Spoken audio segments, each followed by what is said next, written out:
Nze kwe nali ngaggawalidde kubanga nali musajja mulimi nalina olusuku eka 2 era kyekyali kyanguzisa loole ereeta amatooke e Kampala. Walina loole? Nalina loole nga ninako emmwanyi eka 2 nga ninako faamu y'ente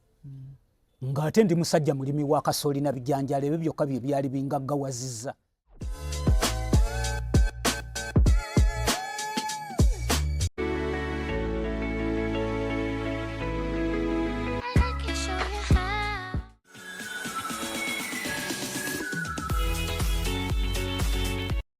Bane muje baleko mwenna kansubire muli bulungi era tuzzeeko ku nsonga ya muzibe SB4 ne munnamawulire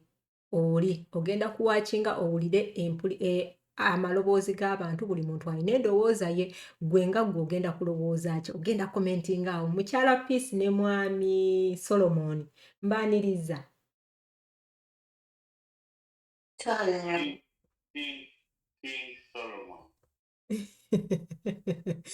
King Solomon nkwaniriza taata.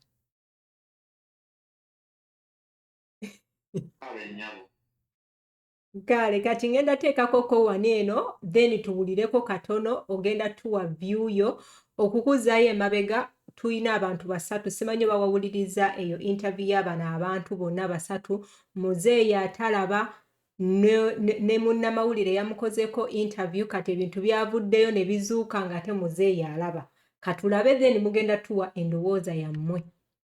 endowooza eri etya katuwulirizeeko kono muzeeyi namukadde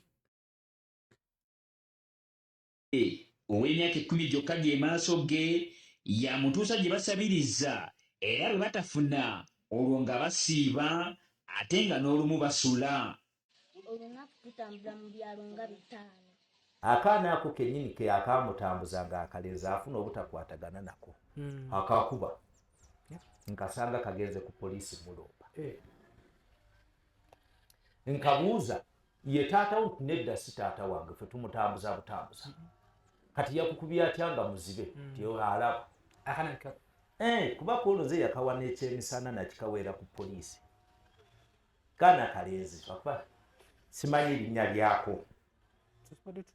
simanyi linnya lyako tukyeyongera mu maaso tuli ku SB4 media tugusa ensonga tukwaniriza ate mu kitundu kyaffe kino nagambye nti tuzze okusunsula muzeeyi birungi Ivan eyayita birungi Ivan tuzze okumusunsula gwe nawe ali eyo omumanye bulungi nagambye nti tugenda kuva kumu ng'abali akatogo era mukama mulungi era wakisa tumwebaza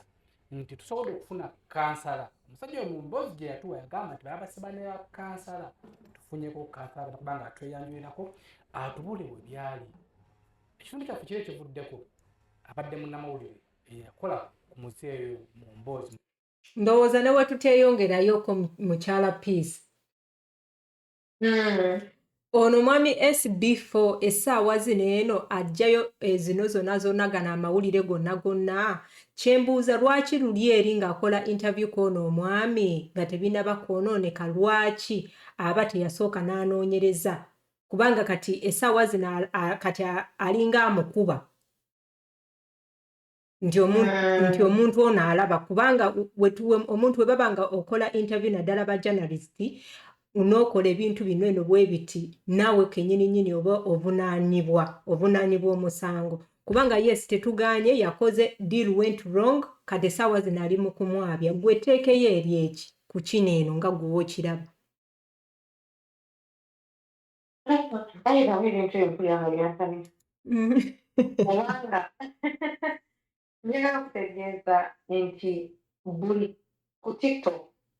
buli luvannyuma lw'eddakiika 3 olaba vidiyo efuluma muzeeyi akuse nawulidde nga bintamye naye ate nga tusisira neŋŋamba nti oba kaali kabadi neŋŋamba naye ate kayinza okuba tekaali kabadi kubanga muzeeyi sitoola emyaka 2 okuva emabega nga mwe mulira omukuba emiggo gye yalaga ate talina nkovu ku mugongo abanga amuyambulira amasaati tulage enkovu nga tewali n'emu naye kimirira okumanya nti omuzeeyi yabadde mu kifo ebyo kati nga tuzeeko emabega ku gundi gye twakoze era naawe wakyogeddeko n'abantu balala bakyogeddeko nti lwaki SB4 okugenda omusajja teyasooka kunyonyereza naye waliwo kyandeetedde okulaba nti yasooka kunyonyereza kubanga engeri wafulumizaamu videos yali mwetegefu oba yali yeetegese okuva emabega kyandibanga okumma omuzeeyi ssente kaali kakodyoke sinaki kaali kumwabya nga yali akimanyi nti omusajja oyo muyaali already nolira SB4 wafulumizaamu zi videos alina engeri gyakuba mu interview mu bantu ab'enjawulo ensendaba nakusukka nnaku 3 ku 4 akubye interview afulumiza ate naye omulaba ng'alina confidence nti ayogera agamba tugenda mwabya kugamba kitwalagizeemu omulundi ogwokubiri ku point nyemu munnamawulire twalitokubye nnyo lwaki amukoze waatyo fenna ne twewuunya mu ddakiika 2 yabuddeyo neyetonda naye ngambu muzeeyi muzibe kyokka ejjo twabadde tuwuliza ng'agamba nti muzeeyi namulabyeko n'amaaso gange muzeeyi muzibe kati ate agamba muzeeyi si muzibe kati tulaba nga abawuliriza era abalaba batufudde bayungwe abawedde emirimu kati ffe tuli mu kukaayana mu bintu ebitaliimu ebyo ekisiro kyegera nze ngamba ntandise okwekengera muzeeyi tetuganye mufere naye ate twasose netugamba nti SB4 yayamba atayambika naye omukaddemu katono kyekituufu kiri nti ayinzika okuba nga yali azze yeetegese kubanga amangu ago n'embiro n'agenda n'amaanyi oli ow'ettaka muzeeyi gwe yagamba mu ettaka eryali eriye ontegera bulungi n'agenda n'aleeta munnamawulire eyasooka omukubako egundi simanyi era gwe yagamba mbu era yamulya ssente mu supiidi eyayiriyiri kati nenziddayo ku gundi ku Kevin Kandya kyayogedde n'agamba naye gamba mazima gali nti ate kano kalinga akagadi kubanga SB4 agamba nti yalabako ku sitole y'onogaayo alina okuba nga yagirabako naye era kyamututte mu kyambwongo era agende atandika okuyamba oyo muzibe gwe baali bakubyeko interview nze nalabye interview okuva olunaku lweggulo naleero nnyingi nnyo yazunga omusajja yazunga buli wamu okuva 2011 azunga atweza kugamba nti SB4 talabawo ku musajja oyo kyayimuka buyimusa oba yalaba emu eyakafuluma n'atandikirawo okuyamba kubanga ye kennyini atuwadde amazima nti kirabika abadde n'owiino okuva emabega kuba amufulumiza kumukumu singa atandika okunoonya wiino right now okutandika kati n'atulaga nti ngenze eno twandigambye yakatandika naye alina engeri gy'alinamukko ku maanyi okitegeera bulungi omusajja amugamba mu vidiyo eri eyasooka mbu jangu tudde eno munda nyina kyenjagala okugamba oggyeko kamera lwaki SB4 yalekako kamera omusajja alyoka agambye nti nze njagala nnyumba ngule ate agamaze n'abita ayina vidiyo bwagenda ata nti bulaga nti yabadde mwetegefu ng'amazima tugambe yabadde mwetegefu either ng'omusajja oyo yamutuukirirako nga SB4 alina information okuva ewenti oyo muyaali n'asalawo amwabye omulundi nze wanti wengamba tekikiriza nti omusajja mufere kubanga zona tezikwatagana naye nga siro era nkyali ku saidi ya SB4 tubeetaaga nkutegeera bulungi King Solomon ate ovuddeko kwali naye toyogera taata bino ebintu gwe nga gwe mu kulabako gw'obiraba otya nga ggwe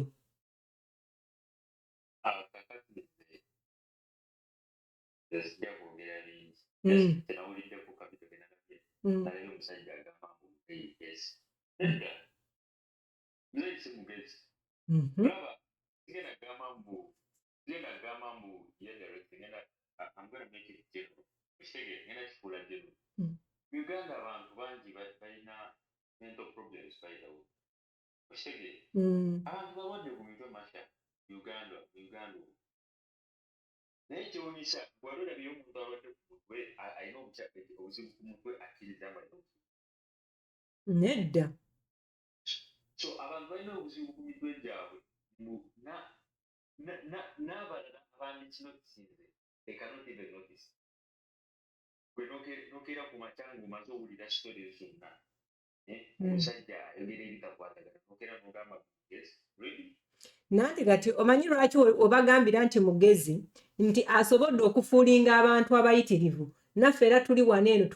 okitegeera tuli mu kudisikasinga ku muntu bw'atyo agambye muzibe ne mukola gundi ne musonda ssente kutandika 2011 ali mu kuba bantu ssente. No, he's not smart. Mugezi musajja alina obuzibu omutwale kutabika okutebera obwongo. I'm telling you just gamba mbu omuntu aluka busiboozi nekikwatayo naye si wa kitalo nnyo nga bwalowooza. Yaye mubbi mulwadde wa mutwe datwaletekese. Kati ono SB4 amukolako interview kubanga otulabye wano eno ng'ebintu bitandise okuvaayo kubanga mu kusooka ye yamugamba nga we munaayogera bulungi nnyo n'omuntu n'amugamba njagala kwogera naawe mukaama. Waliwo ebintu bye twogera n'omuntu kati gw'olowooza yali amwetegekedde oba just yali ayagala kukola kiboozi kitambule naye ng'amanyi nti ono omusajja mubbi kubanga munnamawulire naye asobola kati SB4 mufolumizeko for some time. Si ye muntu sisuubira mbu ye muntu asobola okugenda okutuukirira omuntu nga tasoose kulaba background. Yes. So ate kubanga abadde amanyi kikigenda maaso omuzeeyi n'ayagala n'ekiboozo kimutambuza. Yes, ebintu mulina birabanga bwe biri muleke kubikkirira ekintu kirabe nga bwe kiri. Omusajja yali akimanyi ng'omusajja azannya katende kitegeere n'agamba kakole kubanga tiwogamba mu atandika okugyayo evidence nawe yali akimanyi munnamawulire teri munnamawulire asobola genda wamu actually ebintu tebiba na real baba babiscriptize baba bamanyi engeri gye bagenda okwogeramu wonna wagenda omusanga sigama wamyikiza lunaku lumu kitegeere maki tebasobola kungamba mu nziteewo kikumanyi like sina kyenkumanyiko ate makineini ogamba mbu ndi professional kitegeere bwe mba ndi professional journalist namanyi ndi munnamawulire mutuufu omuntu gwengenda okukola kuyinza tinosooka nekola kinentegera background so bwaba munnamawulire n'ebintu byatambuliramu byonna kiddi zonna ate kukwanga yabicekinga nakola background check sajja n'agendayo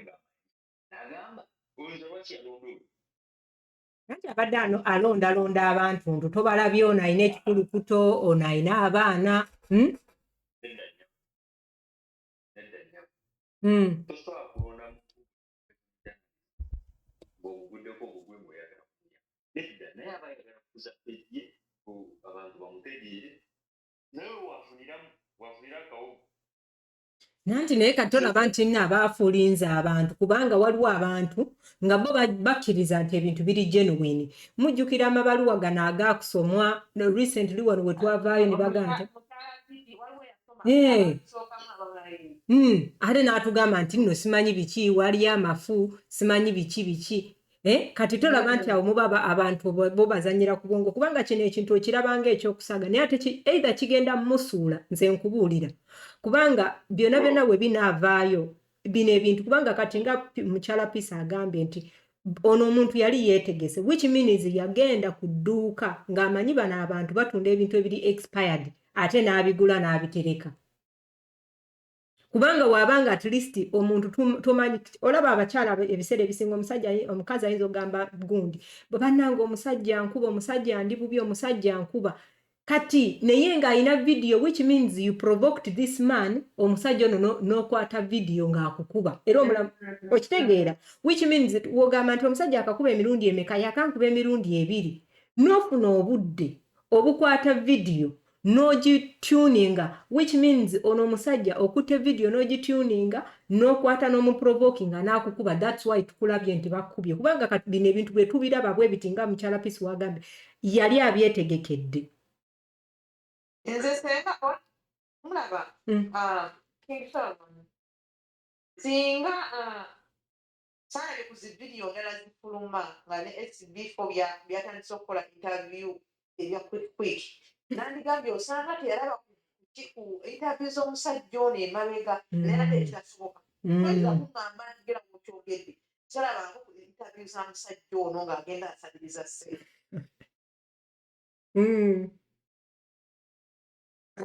gweyabba atandise okuvaayo ate mu kaseera akatono ennyo ate abasinga yayina kituufu. kale kagamba nze byambuzabuzizza akubuulire Pisi tewali munnamawulire agenda kuintaviyu nga muntu atakakoze bakamukyeri bw'aba nga yagenzeeyo atakikoze n'omulimu aguleke kubanga tabeera professional ekyakola takimanyi singa akeera ku makya n'akeeringa mu yagendayo nga tamanyi ekyo omulimu aguleke because tali professional but tukyamanyi about Uganda Uganda tunoonya ssente mu buli ango tusege soka tetufaayo abalala bagenda kiraba batya tubiraba luvannyuma and that's what SBP is doing right now tusege mu constant chaos funa ssente funa obuyitirawo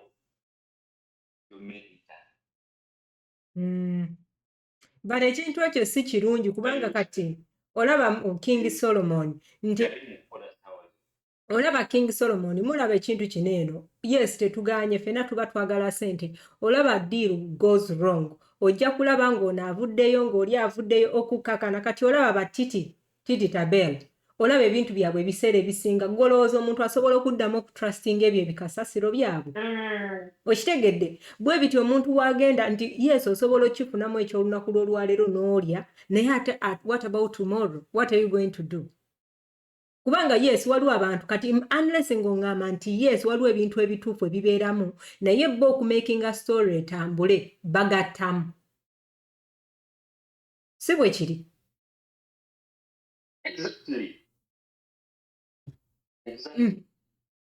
kati omuntu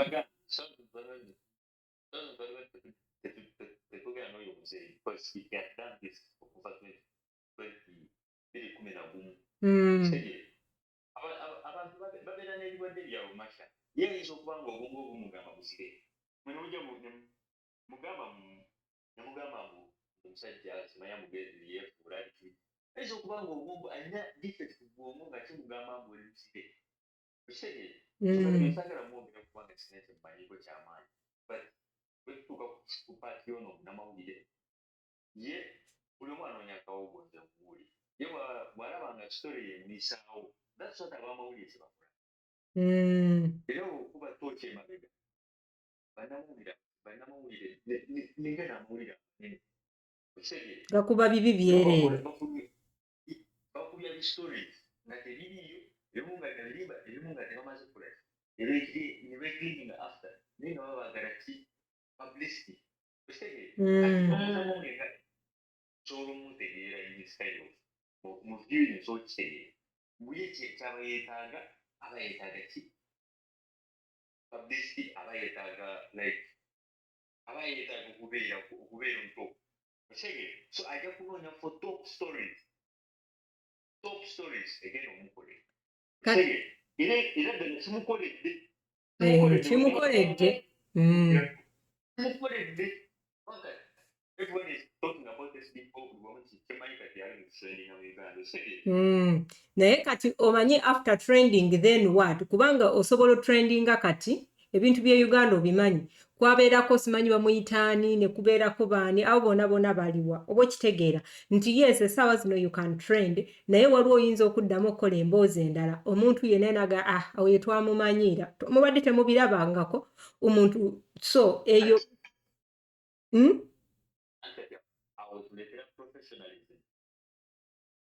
kubanga nze mbadde ndowooza zino videos zino teyandizirese kubanga olaba zino video zino kati omuntu wazi singa asirize anyway engeri wogambye nti akola ssente maybe naye kati zino wazijjayo omuntu agamba ye ono muyaaye yali yeetegese which means babeera nabyo nga titi we yatugamba nti baleeta amabaluwa omusamize naye n'aleeta ebbaluwa ne bagiteekako oba okitegeera ne balimbalimba abantu anyway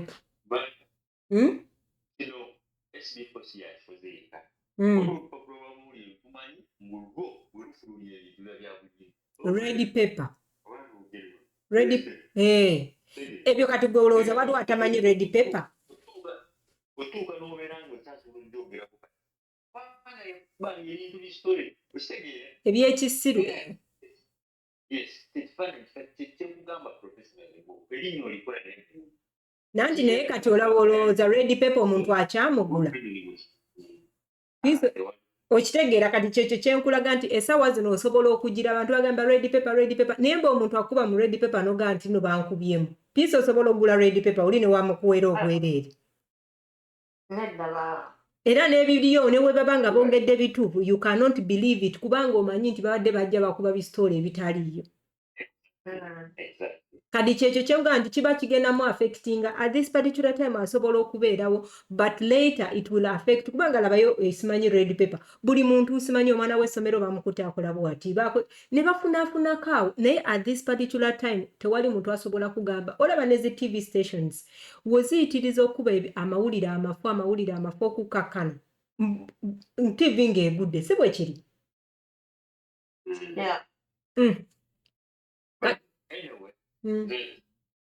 kijja banenya buli omwana nyakawogo ate bwalabanga okukafuna alina kuyitamu eyo shortcut kiryoke ebintu ebimu byetaagamu kukozesa mu kubongo n'olowooza what's gonna happen next tekigenda okutuukawo enkya naaba munaani tetulowooza kikimu makya kati golowooza yandikoze atya si bwalowooza golowooza yandikoze atya nze nanze singa abadde nze nga nfaayo about kifaananyi kyange ne brand yange singa nkoze background check nendaba nga omusajja ono ebibuuzi bye tebigatta kitegeere ebibuuzi bye tebigatta kyenandisoose okukola I should have wrote it yes kubanga yeetaaga of course so agamba mbu akite yandimuleese nedda amuleese but let his interview ebeere focused ngemga naye kisi okulawo nebuti tukakasa tutya like let the public know abantu balagi mbu buli wakukola osinga kati mubijjayo kati already amusokoziganyana yandibireetedde awo mu interview naga naye 2:10 musajja gwe wali ogamba wali mukomera naye wali wano totulimba gwe omusajja mbungu naye ogambye wazira mu kkomera ate omwana wazira mu ssomero olitegeera ebyo naye yandibikubye mu maaso naye wetuddayo emabega bwanajja n'ebitenge nagamba mbwetudda teyalira naye skills omusango kigawo gumukwata as a journalist ali professional nga kyokola okimanyi olina okukola background omuntu gwogera okola okuinterviewinga si wekiri sigera kimulya ayogere kimu nti abannaye nadde noonya sente bagwambala mwami Hector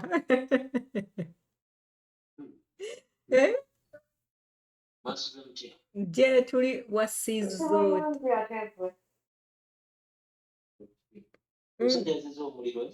omusajja yazizza omuliro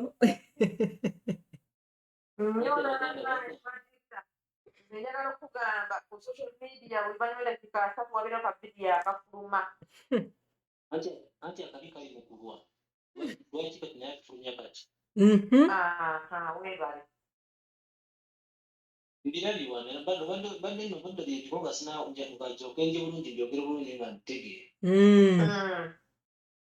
obudda simbedda neebase kati neŋamba bwengambye neŋamba kamyendeyo ndabe kuwulidde awo okulaba ate nsinga oli mpunyuka naye kati undi bamuta SB4 yandisirikidde ddala kubadde masha kubanga tujuzi wazzeeyo nti yali wano mu 2011 nadda wano lwaki yabyogera oli ng'akoze ku nju okitegeera otegedde omuntu mukyama omulese mu bantu omulesa mu bantu olaze mu kaseera kolaga nti mutuufu amaze okukwokya bakweta kwokya amaze okukwabya ate kati naawe mpandisa omwabya bonna kuliko omulalu naye ye tebamulaba nti mulalu olwende ye bamanyi nti mulalu omusajja essaalongo omufere balaba bamanyi nti mulalu naye ate kati ono byakola kati ebyo nabadde mudifendinga essaawa nga ate mukyafu kitegeeza ne badde asirikira ddala n'abima amazzi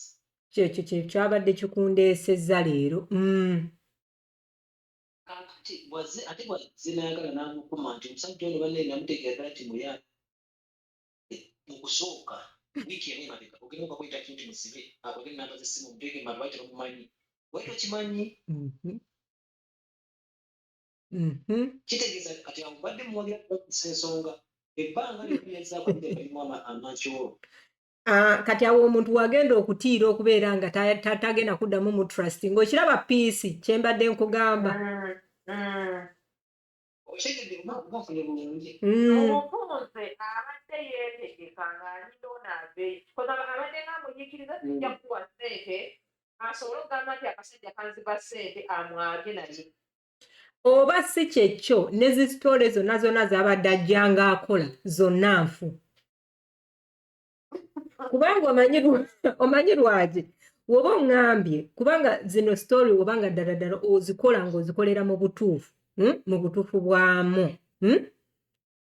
omuntu ono otegedde nti mufu omukutte omwanjulidde abantu omanyi nti olina koronawo oze mu bantu okitegeera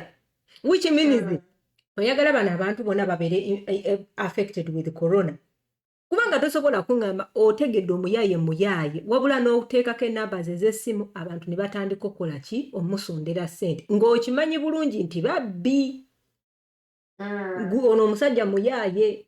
kati which means ezo ne zisitole z'obadde ng'okola ogenda kakasa otya omuntu nti zino zibadde ntuufu eno yokka yebadde enfu okitegeera nze ate nze bwembeera ye nze mutuufu nsirika ne baba mpulira nze kamuwa amagezi okusirika yandibadde asirikira ddala kubanga ate byali bigenda biwola ate nabwabitudde n'ogamba kati yasomera ki because you are a professional journalist you have been in the communication you know qualities of communicator kati awo n'okusoma kutekana kyakugamba obuto naye kyakugamba baali beegasimuze eri babba abantu zigamba ojjukira era namawulire yabadde agenda SB4 media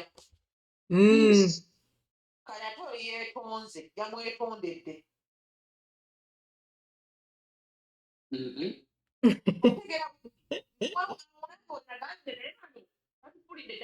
basiru yamwetondedde ng'agamba nina ne puluufu kati amwetondedde kati who is fooling who SB4 ujja kufuulinga kati yeesaalongo amanyi ekikusike obanga yamutemedde kubanga mugamba nti byogino nti omusajja ono mweya okuva 2011 abadde alibwati nga mubbi ogende tewakitegeera kubanga olina okukola eka omuntu gyenyendako ali atya ebbanga liri litya abadde yeeyisa ati emabega emyaka ng'esatu emabega kati lwaki oyogera kati omusajja otegedde akwaliza sente baga oba bazino kati n'azibya kitoofu akwaliza nze nabadde nasirika kubanga badde bagenda muwa budde ekitegeegamba yaleka mulago omusajja mulamu yaye obulimu bwagamba obudde bwe nga tovuddeyo wedifendinga neodiyositadde taatayo oba singa teyavuddeyo nze ekyo nakyo oba naawe pisi nakyo kugambye nekugamba Peace ono omusajja teyandivuddeyo. Omanyi SB4 singa yasirise n'atajjaayo video. Omanyi obuzibu obuliwo mu Africa twagala nnyo okulya. Ogamba kanzijjeyo mu edit mu supidi eyayiriri nozi editing no. Ati kati abalala kinagamba yadde afuddeyo kwewolereza okubanga omusajja yadde amusinza akasa. Which is okay. Naye obwangu bwaliko obutulaga nti abadde yeetegese.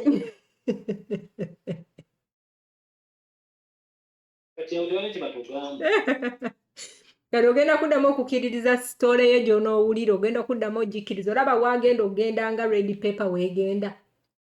Kati nno kankubuulira amazimanzi. Kati n'omutegeera ennyo mutandika omulaba. Maze kulaba omusajja mufeero oyo. Mbadde nsimugobera kubanga nze abamu sitebagobera bagala content. Kati ntandika omugobera bw'enkere leero ne ngamba kansoke ngende embirabe bulungi. Maze okuzuuka ne ngamba kangende gituleko ngyetegereza. Naye olaba kati kujjalinda nze kuye amagezi ge mwali badde abeeyo n'asirika. Yali alina kusirika kubanga bibadde biwoze.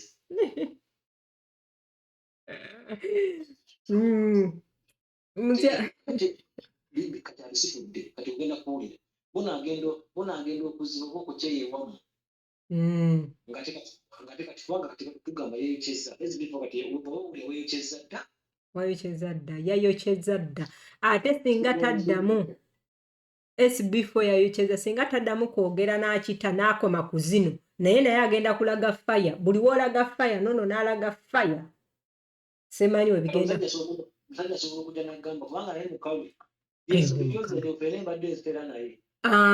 ogenda Allah subhanallah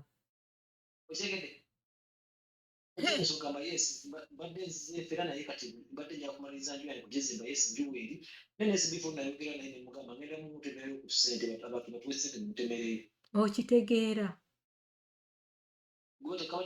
era kaba kawedde muno bisi Ekugambye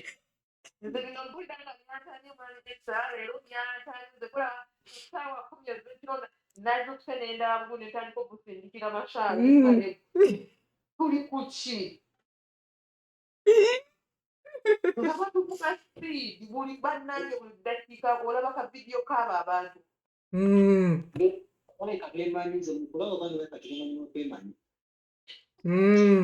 nga batuzanyira ku mutwe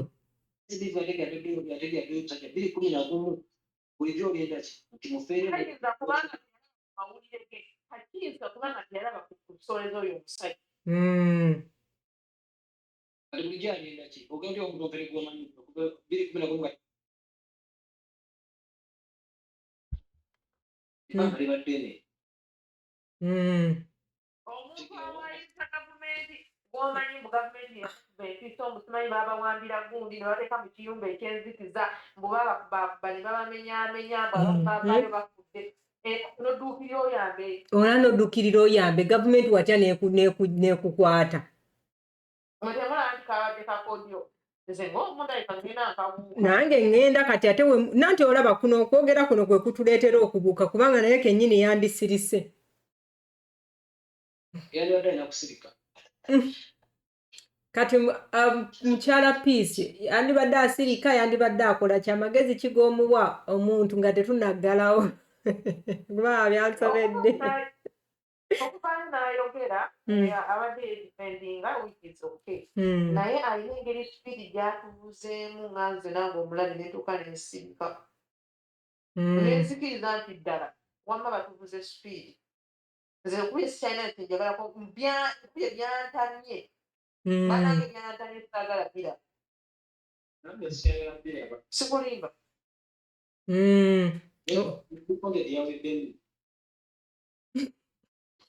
naye after 2 days lijja kuggwawo naye repetition eno olaba abantu abasinga naddala bino ebintu bya online omuntu just kubanga naawe Peace wangambako nti newamuwaako ssente ng'olina omuntu gwowa kati ogenda okukubamu akafaananyi nti ne bwabanga omulala agize ng'alina ekiwundu oyinza okugamba bamukubye bamukoze make-up okuleeta ssente ezo oba kitege okubeera nga ali bw'atyo nti credibility eyo egenda kumuggwamu olwa bino ebintu ebyekisiru ng'ate osobola olaba nti omuntu ono wallahi ekituufu ayinza okuba nga biri byabadde akola to be honest nga bituufu Yes, nga bituufu ng'era abantu abadde abayamba ne wabanga abadde alyako naye nga abadde abayamba it is okay naye obuzibu obuliwo gwe kutegeera mubbi n'osapootinga omubbi ne mubba mwembi which means mwena muli babbi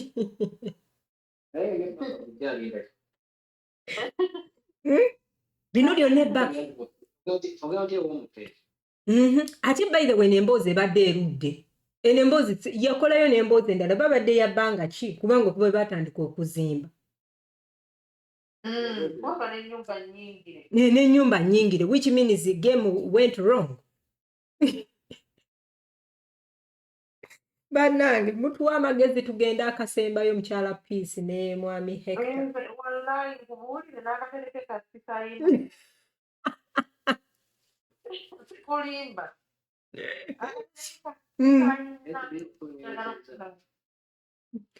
gwogamba kimu ekibife yayokyezza omuzeeyi yamukwata n'amunnyika mu dduli yavuddeyo nesosi olegera bulungi yamwokya kubanga obayeteeza ndokuba kikiza naye yamunnyika mu ddubi waati mu nnyanja wakati kati yavudde nesosi ng'ate alina ndi mu maala alinawo bali kutugoya bugoya yebannayo mukama katonda ow'ekisa ekibi yasemba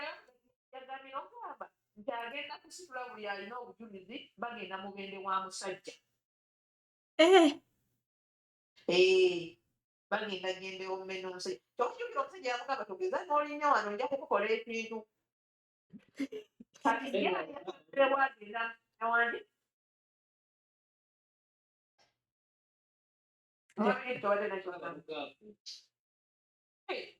baba balogo ajja komawo ng'awengera naye nga tekituufu kiri nti twakkiriza batugoye ne banaayagala banaalivaako zikulimba naye nange sigenda kuddamu era eno ye vidiyo esembyeyo okulaba ono kasasiro waabwe era nange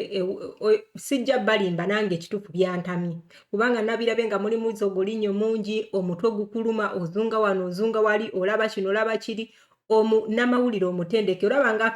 King Solo wagambye nti munamawulire omutendeke wogamba nti nno ojampingidde ekintu nga tosoose kola investigation bakwata lwaki wagikola ng'ate tokusoose kola investigation ate era wategeera nti ono omusajja mubbi wakola ki era wagenda maaso n'obbi tugamba nti yali takimanyi ekyo yaddiyo ddamu ndi wiino ye musajja yali amumanyi yamuzeze anange olunaku lw'olwaleero tugenda kukoma wano Hector inakyo tugamba tugalewo sho nze mbadde ngamba bwe nti tesabe tegamba nti S before omuntu akola ensobi naye endwadde alina kusirikira gye yabadde waliwo ekisolo ekyo bakiyita kinnabagookya akasula yo bwe weevuluga mu bisooto ebeera mu bisooto naye bwe weevulugamu n'ovuluga ye beeseka naye ate oba oli mu kuswala nti S before yeebuuza madamu bwayogedde ekirala okusirika omuntu asirisa awangula bingi yasinga yasirisa ndibadde mukumi 0 kati omwana kwemuddamu kati wagenda n'okola vidiyo eyasookewa omusajja bamuyambe naye ngaokimanyi okuva 2010 omusajja mufere ezo vidiyo wazigyewa tesa bujjo badde osirikidde can you give us proof otulage tekuddiwa tiwanandika ddi omutegeera nti mufere banga kiri omutegeeredde omutegeera nti mufere omaze okugendayo omaze ezo vidiyo z'okuba bikaseera wazzeeyo gye wakolera vidiyo esooka okumuyamba ku nnyumba ne bagamba ebirala oba wabigendayo mu kusooka nga okimanyi nti mufere oba lwaki otumya budde buno nga maze kuwaba kitegeeza nawe nakyomanyi ini that kyamulidde kale tweyanziza nnyo tweyanze bannange SB4 kyakulidde taata toddamu okugira vidiyo ndala sooka okireke kimma amazzi newankubadde twagala content ne viewership ne ssente naye credibility yo ogitaddewa bannange thank you so much ciao ciao